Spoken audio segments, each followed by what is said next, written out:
ಪ್ರತಿ ಋತುವಿನಲ್ಲಿ ಸಿಗುವ ಬದನೆಕಾಯಿ ಆರೋಗ್ಯದ ದೃಷ್ಟಿಯಿಂದ ಮಾತ್ರ ಪ್ರಯೋಜನಕಾರಿಯಲ್ಲ, ರುಚಿಯ ದೃಷ್ಟಿಯಿಂದಲೂ ಬಹಳ ಜನಪ್ರಿಯ. ಬೇಸಿಗೆ ಮತ್ತು ಚಳಿಗಾಲದಲ್ಲಿ ಜನರು ಇದನ್ನ ಬಹಳ ಇಷ್ಟಪಟ್ಟು ತಯಾರಿಸುತ್ತಾರೆ ಮತ್ತು ತಿನ್ನುತ್ತಾರೆ.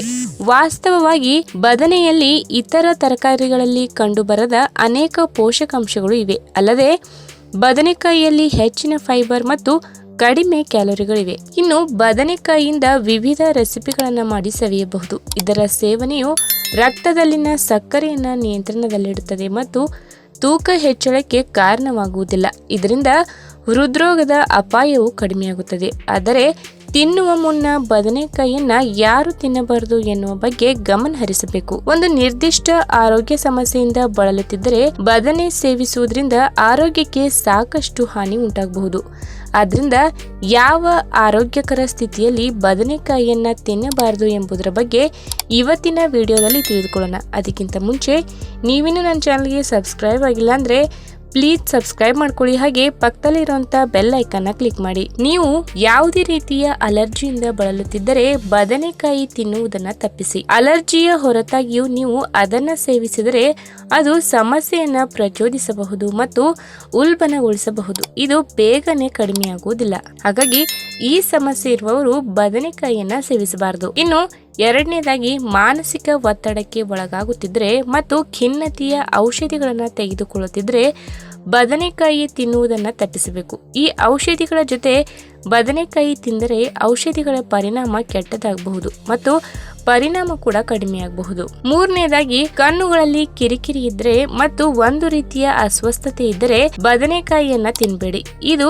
ಯಾವುದೇ ಕಣ್ಣಿನ ಅಸ್ವಸ್ಥತೆಯನ್ನ ಪ್ರಚೋದಿಸುವ ಮತ್ತು ಸಮಸ್ಯೆಯನ್ನ ಉಲ್ಬಣಗೊಳಿಸುವ ಸಾಧ್ಯತೆ ಇದೆ. ಆದ್ದರಿಂದ ಇದನ್ನು ಸಾಧ್ಯವಾದಷ್ಟು ಅವಾಯ್ಡ್ ಮಾಡಿ. ನಾಲ್ಕನೇದಾಗಿ, ಆಹಾರದಲ್ಲಿನ ಬದಲಾವಣೆಯಿಂದಾಗಿ ಮೂಲವ್ಯಾಧಿ ಸಮಸ್ಯೆ ಕಾಡುತ್ತದೆ. ಒಬ್ಬ ವ್ಯಕ್ತಿಯು ಮೂಲವ್ಯಾಧಿಯಿಂದ ಬಳಲುತ್ತಿದ್ದರೆ ಬದನೆ ಸೇವನೆಯನ್ನ ತಪ್ಪಿಸುವುದು ಮುಖ್ಯ. ಇಲ್ಲದಿದ್ದರೆ ತೊಂದರೆ ಮತ್ತಷ್ಟು ಹೆಚ್ಚಾಗಬಹುದು. ಮೂಲವ್ಯಾಧಿ ಸಮಸ್ಯೆ ಹೆಚ್ಚಾದರೆ ಮತ್ತೆ ಚಿಕಿತ್ಸೆ ಮಾಡಬೇಕಾಗಿ ಬರುತ್ತದೆ. ಹೀಗಾಗಿ ಇಂತಹವರು ಕೂಡ ಬದನೆಕಾಯಿಯನ್ನ ತಿನ್ನಬಾರದು. ಐದನೇದಾಗಿ, ನೀವು ಅಪೆಂಡಿಸೈಟಿಸ್ ಸಮಸ್ಯೆಯಿಂದ ಬಳಲುತ್ತಿದ್ದರೆ ಬದನೆಕಾಯಿ ಸೇವನೆಯನ್ನ ನಿಷೇಧಿಸಬೇಕು. ಬದನೆಕಾಯಿಯಲ್ಲಿ ಆಕ್ಸಲೇಟ್ ಇದೆ. ಇದು ಮೂತ್ರಪಿಂಡಗಳಿಗೆ ಹಾನಿಕಾರಕ. ಇದರಿಂದ ಕಿಡ್ನಿ ಸಮಸ್ಯೆ ಉಂಟಾಗಬಹುದು. ಇದು ಆರೋಗ್ಯಕ್ಕೆ ಹಾನಿಕಾರಕ. ಆರನೇದಾಗಿ, ದೇಹವು ರಕ್ತಹೀನತೆಯಿಂದ ಕೂಡಿದೆ ಎಂದಾಗಿದ್ದರೆ, ಅನಿಮಿಯಾ ಸಮಸ್ಯೆಯಿಂದ ಬಳಲುತ್ತಿದ್ದರೆ ನೀವು ಬದನೆಕಾಯಿಯನ್ನ ಸೇವಿಸಬಾರದು. ರಕ್ತಹೀನತೆ ಇರುವ ವ್ಯಕ್ತಿ ಇದನ್ನ ತಿಂದರೆ ಸಮಸ್ಯೆ ಉಂಟಾಗಬಹುದು. ಇದು ಪ್ರಾಣಕ್ಕೆ ಕೂಡ ಅಪಾಯ. ಹಾಗಾಗಿ ಇಂತಹವರು ಕೂಡ ಬದನೆಕಾಯಿಯಿಂದ ದೂರ ಇರಬೇಕು. ಏಳನೇದಾಗಿ, ಗರ್ಭಿಣಿ ಮಹಿಳೆಯರು ಆರೋಗ್ಯದ ಬಗ್ಗೆ ಮುಖ್ಯವಾದ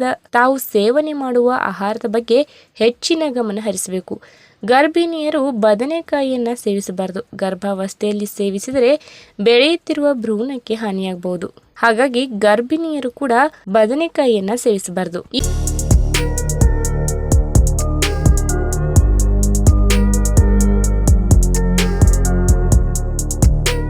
ಆಧುನಿಕ ಯುಗದಲ್ಲಿ ಜನಸಂಖ್ಯೆಯ ಅಧಿಕ ಭಾಗವನ್ನು ಕಾಡುವಂತಹ ಸಾಮಾನ್ಯ ಸಮಸ್ಯೆ ಎಂದರೆ ಅದು ಅಧಿಕ ರಕ್ತದೊತ್ತಡ ಮತ್ತು ಮಧುಮೇಹ. ಈ ಎರಡು ಕಾಯಿಲೆಗಳು ವಿಶ್ವದಲ್ಲಿ ಮಿಲಿಯನ್ ಗಟ್ಟಲೆ ಜನರನ್ನ ಕಾಡುತ್ತಿದ್ದು ಪ್ರಾಣಕ್ಕೆ ಕಂಟಕವಾಗಬಲ್ಲ ಇವುಗಳಿಗೆ ಸರಿಯಾದ ರೀತಿಯಲ್ಲಿ ಔಷಧಿ ಹಾಗೂ ನಿಯಂತ್ರಣ ಮಾಡಬೇಕು. ಜೀವನ ಶೈಲಿ, ಒತ್ತಡದ ಜೀವನ ಇತ್ಯಾದಿಗಳಿಂದಾಗಿ ಅಧಿಕ ರಕ್ತದೊತ್ತಡ ಸಮಸ್ಯೆಯು ಇಂದು ಅಧಿಕ ಸಂಖ್ಯೆಯ ಜನರನ್ನ ಕಾಡುವುದು ಇದೆ. ಮೌನವಾಗಿ ಕೊಲ್ಲುವ ರೋಗವೆಂದೇ ಹೇಳಲಾಗುವಂತಹ ಇದು ರಕ್ತನಾಳಕ್ಕೆ ಹಾನಿ ಉಂಟು ಮಾಡುವುದು ಹಾಗೂ ಹೃದಯದ ಕಾಯಿಲೆಗಳಿಗೆ ಕಾರಣವಾಗುವುದು. ಹಾಗಾದ್ರೆ ಹೈ ಬಿಪಿ ಸಮಸ್ಯೆ ಇದ್ದವರು ದಿನಾಲೂ ಮೊಸರು ಸೇವನೆಯನ್ನ ಮಾಡುವುದರಿಂದ ಏನೆಲ್ಲ ಆರೋಗ್ಯದ ಲಾಭಗಳನ್ನ ಪಡೆದುಕೊಳ್ಳಬಹುದು ಎಂಬುದನ್ನ ಇವತ್ತಿನ ವಿಡಿಯೋ ಮುಖಾಂತರ ತಿಳಿದುಕೊಳ್ಳೋಣ. ಅದಕ್ಕಿಂತ ಮುಂಚೆ ನೀವಿನ್ನು ನನ್ನ ಚಾನಲ್ಗೆ ಸಬ್ಸ್ಕ್ರೈಬ್ ಆಗಿಲ್ಲ ಅಂದ್ರೆ ಪ್ಲೀಸ್ ಸಬ್ಸ್ಕ್ರೈಬ್ ಮಾಡ್ಕೊಳ್ಳಿ. ಹಾಗೆ ಪಕ್ಕದಲ್ಲೇ ಇರುವಂತಹ ಬೆಲ್ ಐಕಾನ್ ಕ್ಲಿಕ್ ಮಾಡಿ. ರಕ್ತನಾಳ ಸಂಬಂಧಿಸಿದ ಕಾಯಿಲೆಗಳಿಗೆ ಅಧಿಕ ರಕ್ತದೊತ್ತಡವು ಪ್ರಮುಖ ಕಾರಣವಾಗಿರುವುದು ಮತ್ತು ಇದರಲ್ಲಿ ಕೇವಲ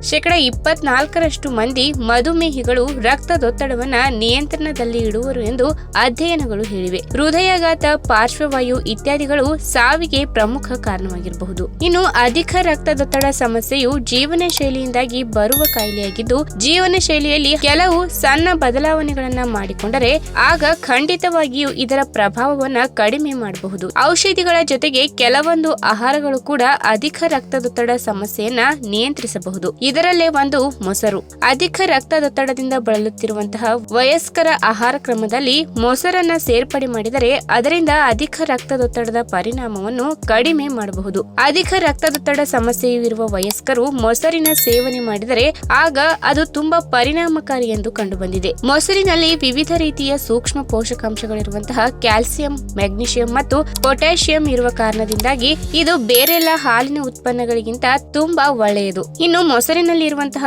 ಉತ್ತಮ ಬ್ಯಾಕ್ಟೀರಿಯಾವು ಪ್ರೋಟೀನ್ ಬಿಡುಗಡೆ ಮಾಡುವುದು ಮತ್ತು ಇದರಿಂದ ಅಧಿಕ ರಕ್ತದೊತ್ತಡವು ಕಡಿಮೆಯಾಗುವುದು. ನಿತ್ಯವೂ ಸಣ್ಣ ಪ್ರಮಾಣದಲ್ಲಿ ಮೊಸರು ಸೇವನೆ ಮಾಡುತ್ತಲಿದ್ದರೆ ಆಗ ಖಂಡಿತವಾಗಿಯೂ ಅಧಿಕ ರಕ್ತದೊತ್ತಡವನ್ನ ಕಡಿಮೆ ಮಾಡಬಹುದು. ಮೊಸರನ್ನ ದಿನಾಲು ಸೇವನೆ ಮಾಡುವವರು ರಕ್ತದೊತ್ತಡವು ಇತರರಿಗಿಂತ ತುಂಬಾ ಕಡಿಮೆ ಇರುವುದು. ಅಧಿಕ ರಕ್ತದೊತ್ತಡದ ಸಮಸ್ಯೆ ಇದ್ದರೆ ಆಗ ಔಷಧಿಯ ಜೊತೆಗೆ ನೀವು ಮೊಸರನ್ನ ಸೇವನೆ ಮಾಡಿದರೆ ಅದು ತುಂಬಾ ಪರಿಣಾಮಕಾರಿಯಾಗಿರುವುದು.